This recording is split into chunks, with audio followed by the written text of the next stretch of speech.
All right, we are joined now by defensive backs coach Al Harris, also the passing game coordinator for the Bears. First off, welcome to Chicago.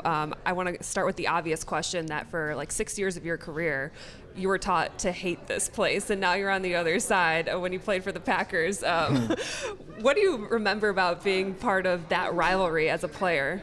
It was a big rivalry. I can't say the coldest game I've ever played in was at Soldier Field. So. Now you're on the other side, joined by Ben Johnson Yes. and his staff and Dennis Allen. What's the connection where you guys linked up and you ended up coming here to Chicago from Dallas? Well, my first year coaching, I interned at the Dolphins, and Ben was on that staff also. And I guess, as time goes on, just connect the dots. So you got a young Ben Johnson, essentially, when you first crossed paths with him in Miami. What did you notice right away about his coaching style? Because when we talk to him now and people who have coached with him in the past, they say he's very intense. Do you notice that? Yes, when you're just talking to Ben at times, he'll get this look in his eye, and very intense.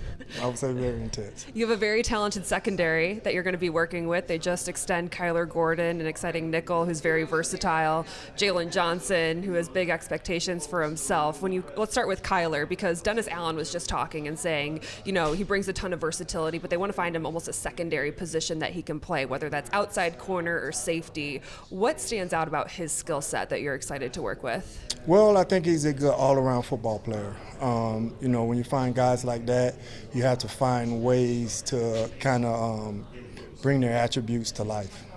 And when it comes to Jalen Johnson, obviously that lockdown corner that everyone gets excited to see, and he kind of hinted that this year he's hoping to shadow the number one wide receivers. What about him excites you and jumps off the page when you watch his film? I thought he did a good job. Thought he was consistent in coverage. Thought he moved well.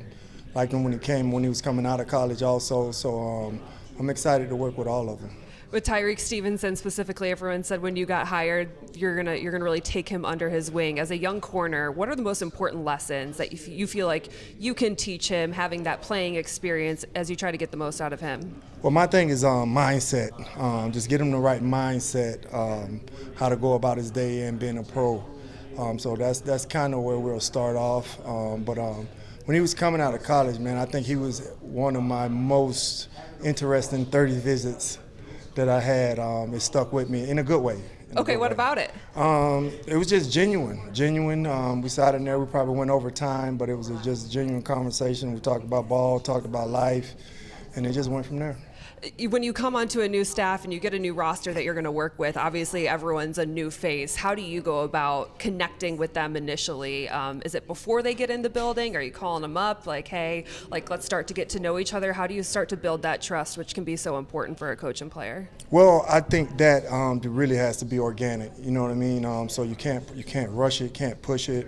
Once the guys see that you care, and they see that you know what you're talking about, and then it comes naturally. Everyone that we've talked to from a player's standpoint says that there's a huge sense of urgency in the building right now to win now. How do you feel like that message resonates with the players on this team right now, as Ben Johnson had his first team meeting just last week and got to kind of stand in front of everyone and set the standard of what the expectations are? Well, that's the goal, is to win. With Ben, DA, all of the staff, everybody's in that mindset that we're here to win, not to build, but we're here to win and to win now. Studying DA's defenses, what's the most important thing that stands out when it comes to his scheme? I like the way DA does it. He's a culture guy. He believes in setting the culture first, and then the defense after that. So that's huge with me. Ben's the same way. He's culture. So that's what stands out to me. As a former player, how have you noticed that having that sort of experience translate into your coaching tenure now, as you get to know players? What are the most important things that you feel like you relate to most because of that? Well, I truly feel that there's nothing that they can say coming off the field that I can't relate to. You know what I mean? So there's nothing that can come out the field. Hey, coach, I saw this, or he did this. All right, then this is what we're going to do. Calm down. Let's do this. Were there any coaches that you remember specifically that really left an impression on you and wanting to become a coach? Yes, a couple. I would say Emmett Thomas, Lionel Washington, Andy Reid, Mike McCarthy, all of the guys that I played for. Not every player wants to become a coach, so why was that the avenue for you? Well, for me, I've been doing this all my life, you know what I mean? And, I'm an expert at this. So, when I was finished playing, even a couple years before, I decided this is what I was going to do because I didn't want to start over and try to master something else. And here you are now in Chicago, knowing the history a little bit of this place. What do you think of when you think of a Bears defense? Tough defense.